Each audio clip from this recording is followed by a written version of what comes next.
సుమన్ టీవీలో మీ business promotions కోసం ఈ కింది నెంబర్ను సంప్రదించగలరు.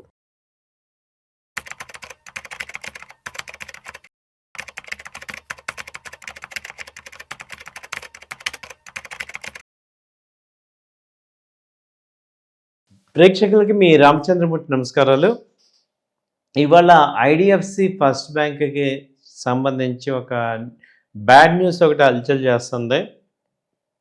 కొంతమంది ఐడిఎఫ్సి ఫస్ట్ బ్యాంక్ ఉద్యోగులు హర్యానా ప్రభుత్వానికి చెందిన అకౌంట్ల నుంచి ఏకంగా 590 కోట్ల రూపాయలు కొట్టేశారు. చండీగఢ్ బ్రాంచ్లోని కొంతమంది ఉద్యోగులు ఇతర వ్యక్తులు అనధికారిక లావాదేవీలు జరిపారని బ్యాంక్ రెగ్యులేటరీ ఫైలింగ్లో పేర్కొంది. పోలీసులకు ఫిర్యాదు చేశామని చెప్పింది. హర్యానా ప్రభుత్వం చెందిన ఒక డిపార్ట్మెంటు మా వద్ద బ్యాంకు అకౌంట్ మెయింటైన్ చేస్తుంది. బ్యాంక్ అకౌంట్ క్లోజర్ బ్యాలెన్స్ ట్రాన్స్ఫర్కు రిక్వెస్ట్ అందింది. ఈ ప్రాసెస్లో అవకతవకలు బయటపడ్డాయి. ఫిబ్రవరి 18 తర్వాత ఇలాంటి పరిస్థితి హర్యానా ప్రభుత్వ డిపార్ట్మెంట్లకు చెందిన మరిన్ని అకౌంట్లకు కూడా కనిపించింది అని బ్యాంక్ వివరించింది. ప్రస్తుతం దీని యొక్క నష్టం 590 కోట్లుగా అంచనా వేసింది.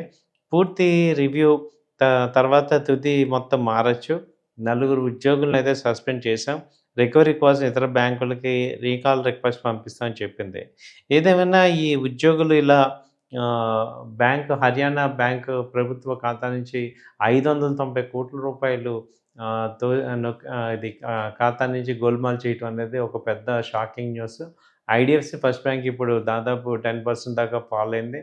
సో ఇది ఇప్పుడే ఐడిఎఫ్సి వచ్చి మంచి గ్రోత్ చూపిస్తుంది. లాస్ట్ 3-4 ఇయర్స్ నుంచి కూడా మంచి రికవరీ చూపించి అప్ ట్రెండ్లో ఉంది. అలాంటిది ఒక్కసారిగా ఈ న్యూస్ బయటపడడంతో షేర్లు కుప్పకూలిపోయినాయి. దాదాపు 15-20% దాకా కూడా పడే ఛాన్సెస్ కనపడుతున్నాయి. సో డౌన్ ట్రెండ్ ఉంది కాబట్టి ఈ న్యూస్ మీ అందరికీ కూడా సర్క్యులేట్ చేస్తున్నాం. సో ఇన్వెస్ట్ చేసే ముందు జాగ్రత్తగా ఆలోచించండి. ప్రజెంట్ ఇప్పుడు దీన్ని ఇంకో కొంచెం వెయిట్ అండ్ వాచ్ లాగా చూసుకొని ఆ క్లారిటీ ఏంటి, ఏం జరుగుతుంది అనేది తీసుకోవచ్చు.